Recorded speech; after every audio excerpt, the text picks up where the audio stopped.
Eficaz se enfoca en metas. Esto sería el siguiente estudio que vamos a tener esta oportunidad. Entonces, queridos hermanos, primero vamos a refrescar un poquito la mente, qué es lo que habíamos visto la semana pasada. Si ustedes pues se recordarán, estábamos hablando acerca de lo que es el liderazgo. Vimos una introducción porque era muy importante también definir sobre la importancia del liderazgo. Habíamos hablado algunas situaciones con respecto a este tema, pero a modo de repaso quiero mencionar que el liderazgo es la acción de influenciar o servir en otros a base de los intereses de Cristo en nuestras vidas, a fin de que podamos cumplir con los propósitos de Dios e influenciar en otros. Eso es lo que habíamos visto, ¿verdad?, en la lección anterior. Pero el tema entonces hoy, hermanos, que vamos a estar mencionando siempre se va a enfocar, ¿verdad?, en el liderazgo, solo que el título esta vez es Liderazgo Eficaz, se enfoca en metas. Vamos a buscar nuestro pasaje central para este estudio. Está en el Evangelio de Juan.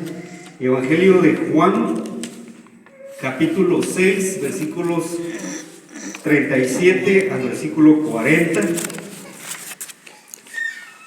Busquemos estos versículos, Cachilar, y si usted ya lo encontró, voy a pedirle ponerse un momento de pie. Evangelio de Juan, capítulo 6, versículos 37 al versículo 40.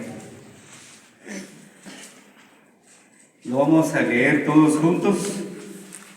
Dice el verso 37 hasta el 40. Todo lo que el Padre me da vendrá a mí, y el que viene a mí no le echo fuera, porque he descendido del cielo no para hacer mi voluntad, sino la voluntad del que me envió. Y esta es la voluntad del Padre, el que me envió, que de todo lo que me diere no perdiera yo nada, sino que resucite en el día postrero. Y esta es la voluntad del que me ha enviado, que todo aquel que ve al Hijo y cree en Él tenga vida eterna, y yo le resucitaré en el día postrero. Pueden tomar su lugar, queridos hermanos. Entonces, mencionando siempre sobre este interesante y tan importante tema del liderazgo, como ustedes notan ahí, pues el liderazgo eficaz también vamos a estar viendo sobre las metas que nosotros quisiéramos alcanzar o queremos lograr. Jesús, de hecho, fue uno de los que nos ayudó a cómo nosotros poder fijar metas o poder establecer metas. De hecho, una meta cachilar tiene que ver con aquello que nos ayuda a establecer un curso apropiado en nuestra vida. Pues Jesús nos enseñó, por ejemplo, ¿verdad?, a establecer esas metas. Entonces es tan valioso, hermanos, que dentro de la vida nosotros tengamos metas o propósitos para poder alcanzarlos o poder lograrlos. De hecho, cuando Dios presentó a su Hijo a este mundo, lo hizo con un propósito de venir a salvarnos, para hacer la voluntad del Padre principalmente. Hay un pasaje de la Biblia que dice, ¿verdad?, que lo hemos leído, Juan 6:38, porque he descendido del cielo no para hacer mi voluntad, sino la voluntad del que me envió. Si notamos, queridos hermanos, entonces el propósito del cual Jesús vino a esta tierra fue para poder, pues, revelarse a sí mismo y dar a conocer el plan y el propósito de Dios para cada ser humano. Y en este caso es para poder venir a dar a conocer la voluntad de Dios. Pero para ser más específicos, ¿cuál fue en sí el propósito de Dios? Vino para salvar a los pecadores, o sea, cada uno de nosotros.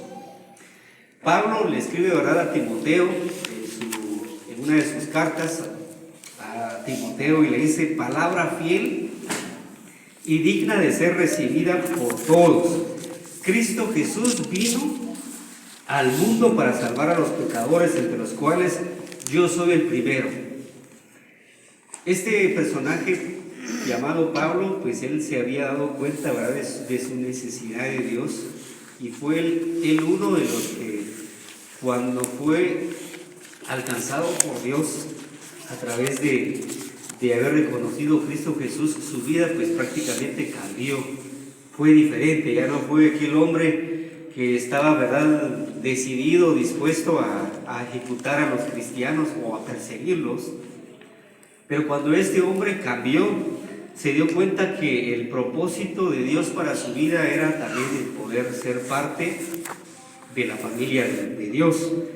Entonces él se dio cuenta sobre el plan de Dios en su vida, y se cumplió en su vida, como también se ha cumplido en la vida de cada uno de nosotros. Hacer la voluntad del Padre también, hermanos, entonces vamos a darnos cuenta que demanda que hagamos las cosas de la manera correcta o a la manera de Dios.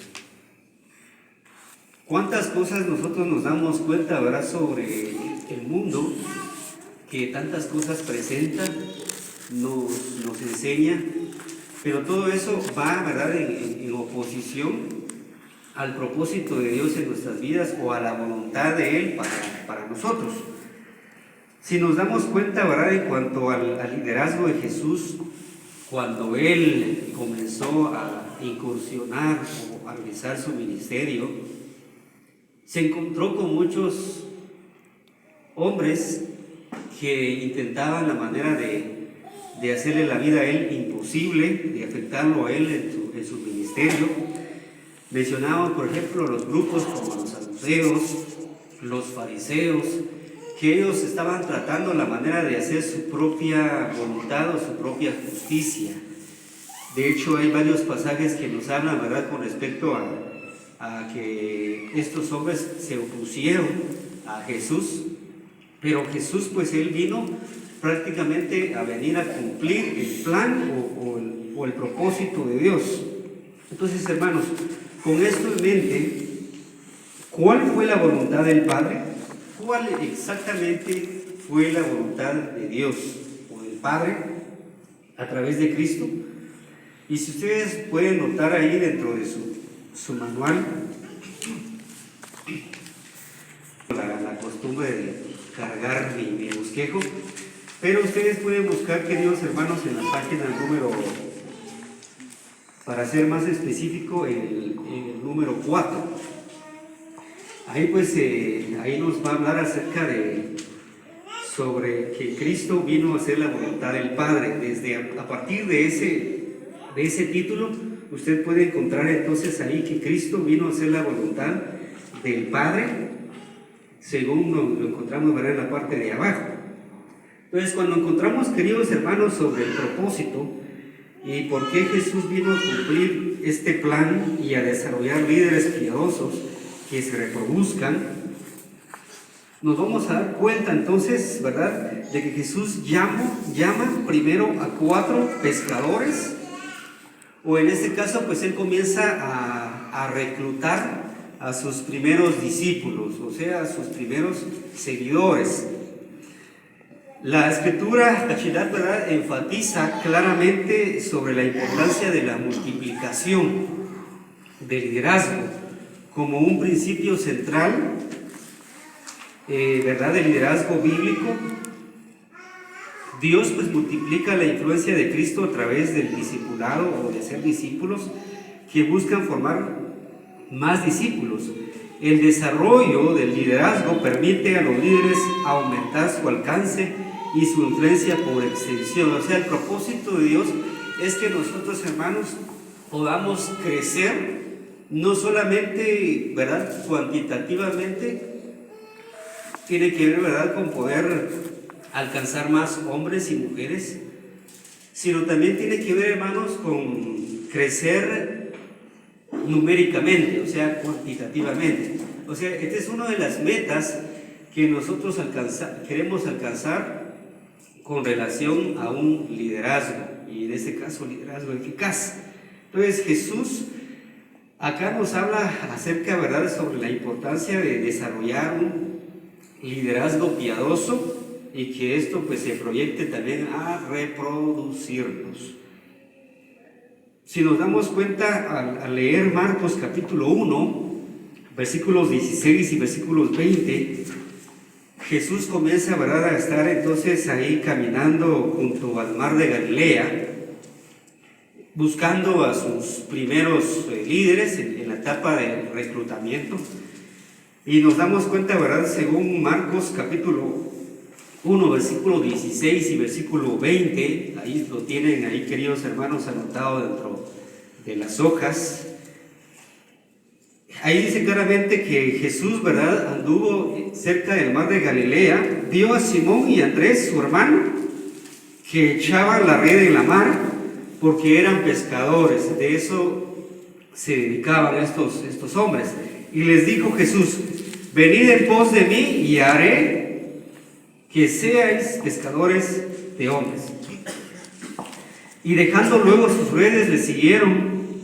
Pasando de ahí un poco más adelante, vio a Jacobo, hijo de Zebedeo, y a Juan su hermano, también ellos en la barca que remaban las redes, y luego los llamó, y dejando a su padre Zebedeo en la barca con los jornaleros, le siguieron.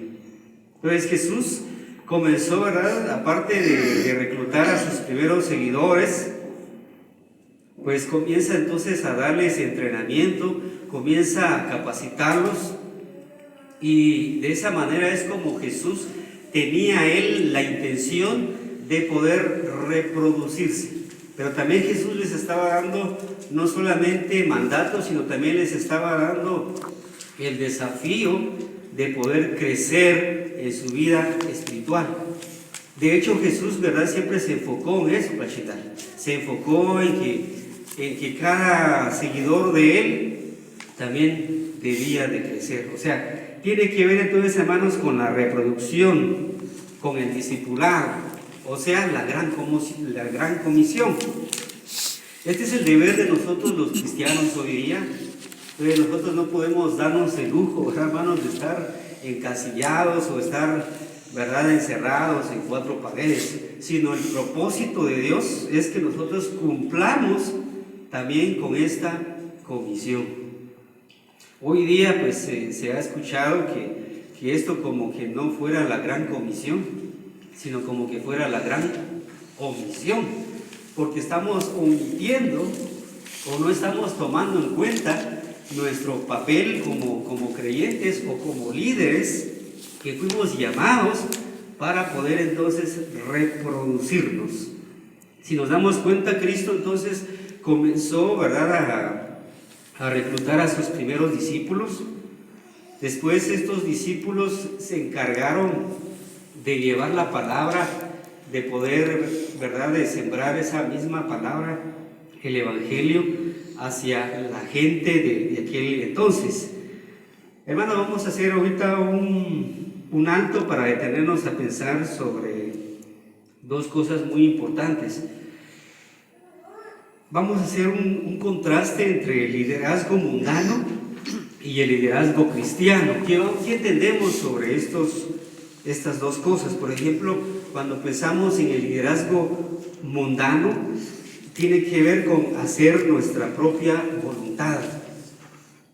Es no obedecer a la autoridad de Dios o no estar sujetos a Él. Eso es un liderazgo mundano. No es un liderazgo según Dios o según las Escrituras. Pero veamos, hermanos, o tratarás el liderazgo cristiano. ¿Qué es el liderazgo cristiano? Jesús no buscó hacer su propia voluntad, sino hacer la voluntad de Dios. De eso se trata, cachilar, entonces, el liderazgo cristiano. Cuando Jesús vino a esta tierra, porque siempre estamos enfocándonos en Cristo Jesús, ¿verdad?, su plan, sus metas, qué es lo que Él vino a hacer en esta tierra.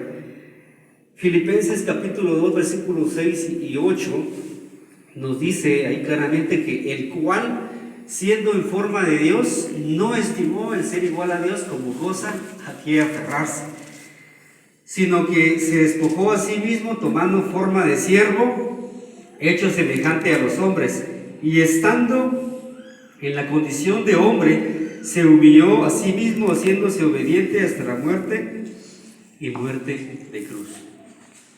Hermanos, Jesús, para poder venir a establecer o darse a conocer como tal, como el Salvador, Él tuvo que bajar del cielo y venir, ¿verdad?, a ser parte de la naturaleza humana y darse a conocer como el Hijo de Dios, como el Salvador del mundo. Él vino a salvarnos a todos nosotros. De hecho, parte de su plan o de la meta de Dios que nos dice las Escrituras, ¿verdad?, es que Él vino a salvar lo que se había perdido y nosotros estábamos perdidos. Cuando Él entonces comenzó a realizar su ministerio, Jesús siempre enfatizó eso, pero también mostró en su vida diaria sobre el poder hacer o formar discípulos. Otra de las metas que tienen que ver, hermanos, con el discipulado eficaz, enfocado en metas, tiene que ver con desarrollar el carácter piadoso. Dios quiere, hermanos, que no solamente nos extendamos o que nos reproduzcamos, sino también que tengamos un carácter piadoso de acuerdo a Cristo. Según las Escrituras, por ejemplo, nos dice que Él estableció, según Marcos capítulo 3, versículos 14, y estableció a 12 para que estuviesen con Él y para enviarlos a predicar, y que tuviesen autoridad para sanar enfermedades y para echar fuera demonios. ¿Qué es lo que nosotros entonces, hermanos, podemos comprender cuando se trata de desarrollar carácter piadoso dentro del liderazgo o dentro de los líderes? Voy a mencionar algunas series o algunas cosas muy necesarias hoy día, Gachilar, y uno de eso es que cuando se trata de imitar a Cristo en el ámbito del liderazgo, tenemos que perseguir la gloria de Dios. No buscar nuestra propia gloria, no buscar nuestros propios intereses, sino buscar más bien la gloria de Dios, el servicio a los demás, como mencionábamos la semana pasada. El éxito en el liderazgo cristiano no se trata de ganancias financieras o logros mundanos. El objetivo principal del líder cristiano es glorificar a Dios al guiar a otras personas al parecerse más a Cristo Jesús. Perseguir la gloria, entonces, amados hermanos, la gloria de Dios es el enfoque de todo cristiano. Buscar la gloria de Dios. Eso es número uno. Número dos, tiene que ver con priorizar la santidad personal. O sea, tenemos que buscar, hermanos, la santidad personal. Esto tiene que ver con permitir que la intimidad con Cristo, el conocimiento de su palabra y la devoción a su gloria den forma a cada aspecto de nuestra vida en el servicio. Tenemos que modelar a Cristo Jesús. El número 3, abrazar el liderazgo de servicio. Hemos sido llamados para servir. El liderazgo bíblico abraza la servidumbre para lograr un propósito superior, el florecimiento de los portadores de la imagen de Dios. O sea, Dios quiere que Cristo se forme en nosotros, se encarne en nosotros, para que podamos ser más efectivos a la hora de liderar. El otro es el número 4, cultivar el bienestar físico. O sea, hermanos, eso tiene que ver, ¿verdad?, con cuidar nuestra salud, nuestro aspecto físico. Somos mayordomos. Cada líder debe de entender, ¿verdad?, que debemos también cuidarnos en la parte física. También el poder enfocarnos también, hermanos, en el desarrollar más líderes. Es el número 5. Y el número 6 tiene que ver con administrar nuestro tiempo. Jesús aprovechó, ¿verdad?, en su estadía en esta tierra, aprovechó al máximo su tiempo, aprovechó cada circunstancia, cada oportunidad para poder extender, ¿verdad?, el mensaje de salvación. Y el número 3, hermanos, con esto ya casi llegamos a la parte final, tiene que ver con desarrollar la capacidad de enseñar la palabra de Dios en el liderazgo. En la página número 4, si usted nota, ahí dice, ¿verdad?, en el número 3, desarrollar la capacidad de enseñar la palabra de Dios en el liderazgo. Entonces, ¿qué queremos decir con este punto, hermanos? Con esto voy a finalizar. Si ustedes notan, el tema aún continúa en la siguiente página, pero hoy vamos a hablar solamente de algunos puntos. Aún vamos a seguir tratando, ¿verdad?, sobre este tema. Entonces el otro lo vamos a dejar para la otra semana. El punto número 3, entonces, de acuerdo a lo que tenemos dentro de nuestro estudio, es desarrollar la capacidad de enseñar la palabra de Dios en el liderazgo. Cristo, ¿verdad?, les enseñó a sus discípulos, les enseñó de muchas maneras, de muchas formas. Los discípulos, por ejemplo, ¿verdad?, dice la palabra que llenaron Jerusalén con su doctrina. Hechos capítulo 5, versículo 28, a modo de poder entender qué es lo que tratamos, ¿verdad?, sobre este asunto en particular.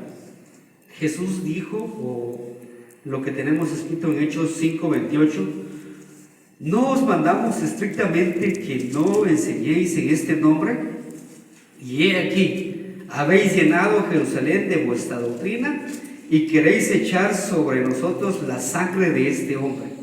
Y respondiendo Pedro y los apóstoles dijeron, es necesario obedecer a Dios antes que a los hombres. Hermanos, ¿qué hubiese pasado si los discípulos hubiesen escuchado la voz de las personas de aquella época? ¿Qué hubiese pasado si ellos hubiesen hecho su propia voluntad? Entonces el Evangelio no hubiese avanzado, probablemente. Es más, ¿verdad? Entonces nosotros hoy día no tendríamos, ¿verdad?, ese alcance, ¿verdad?, que es el Evangelio. Pero bendito Dios que estos hombres pues no escucharon la voz, ¿verdad?, de las personas, sino ellos cumplieron el propósito de Dios en sus vidas. Obedecieron a Dios antes que a los hombres, cumplieron ellos el mandato de Dios tal y como Jesús les había enseñado, como les había ordenado. Y el último capítulo, ¿verdad?, del Evangelio de Mateo, capítulo 28, habla acerca de la gran comisión. Jesús les dijo a ellos, ¿verdad?, claramente, que hagan discípulos a todas las naciones, bautizándolos en el nombre del Padre, del Hijo y del Espíritu Santo, enseñándoles a obedecer todas las cosas que os he mandado. Y he aquí dice, yo estoy con vosotros todos los días. ¿Hasta cuándo, Cachelán? Hasta el fin del mundo, o hasta el fin de los tiempos. Entonces, hermanos, este mismo mandato de poder reproducirnos, esta misma orden de poder, ¿verdad?, formar a Cristo en nosotros no ha cambiado. Es el mismo de hoy día para nosotros los cristianos, como seguidores de Cristo que somos. Tenemos que continuar a chelar con esto de poder llevar la orden de Cristo Jesús, el reproducirnos, el crecer, el poder llevar también el mensaje de salvación a todas aquellas personas que aún no conocen a Cristo Jesús y su Evangelio. Hermanos, vamos a cerrar con palabras de oración. Desde su lugar vamos a pedirle al Señor que Él nos dé la iluminación y nos dé también esa capacidad para poder extendernos o extender el reino de Dios. Oremos. Padre, te damos infinitas gracias por tu bendita palabra, porque una vez más, Señor, nos desafías a poder, Señor, llevar tu palabra a todas aquellas personas que aún no te conocen. Señor, nuestro deber es poder llevar esa semilla del Evangelio, de tu palabra, sembrarla en cada corazón, a través, Señor, de pregonarla, pero también, Señor, a través de vivirla o de ser ejemplos para otros. Ayúdanos, Jesús, a cumplir el plan tuyo en nuestras vidas. Gracias por tus hijos que hoy, Señor, han venido, hemos escuchado tu palabra y te pedimos, Señor, que nos des siempre más de tu sabiduría para poder ser efectivos dentro del liderazgo. Te alabamos y te bendecimos y hemos orado en el nombre de tu Hijo amado Jesús. Amén.